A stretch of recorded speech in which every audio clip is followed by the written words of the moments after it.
नमस्कार. आज विजयादशमी, अश्विन शुद्ध दशमी. आजच्या दिवशी प्रभू श्री रामचंद्रांनी रावणाचा नाश केला.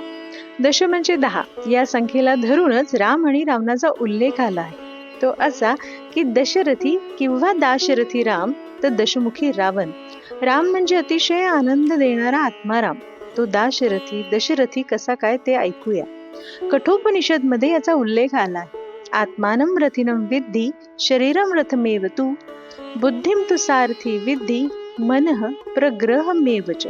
यामध्ये शरीराला रथाची उपमा दिली आहे. या रथाचा स्वामी म्हणजे आत्मा, सारथी बुद्धी आहे तर मन हा लगाम आहे. आपले शरीर हे दश इंद्रियांनी युक्त आहे. या इंद्रियांना रथाच्या घोड्यांची उपमा दिली आहे. या 10 इंद्रियांपैकी एकाच इंद्रियावर संयम मिळवणारा सर्वसाधारण साधक म्हणजे एकरथी, तर 10 इंद्रियांवर संयम मिळवणारा दशरथी ते भगवान श्री रामचंद्र. तर दशमुखी रावण का? तर रावण हा ब्राह्मण होता, चांगला विद्वान पंडित होता. त्याला 10 ग्रंथ मुखोद्गत म्हणजे पाठ होते, म्हणून दशमुखी दशानन रावण. परंतु आपल्या ज्ञानाचा माहितीचा रावणाला अतिशय गर्व होता, अहंकार होता. साधना केल्यावर जे ज्ञान प्राप्त होते, बरेचदा त्या ज्ञानाचा अहंकार त्या साधकाला उत्पन्न होतो. हा असुर रूपी रावण दुसरे कोणी नसून ज्ञान किंवा शक्तीमुळे गर्व मदान्वित झालेली साधकाची अहंकारी वृत्ती आहे.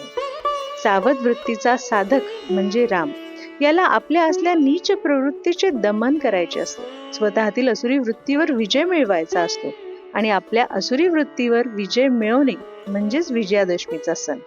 रामाने रावणाला मारले म्हणजे आपल्यातीलच अहंकारी वृत्तीला मारले आणि अधिक ज्ञान मिळवण्याचा मार्ग मोकळा केला. ज्ञानी माणसांनी साधकांनी आपल्या ज्ञानाचा अहंकार न धरता विनम्र व लीन असावं. हा रावण वधाचा आशय आहे.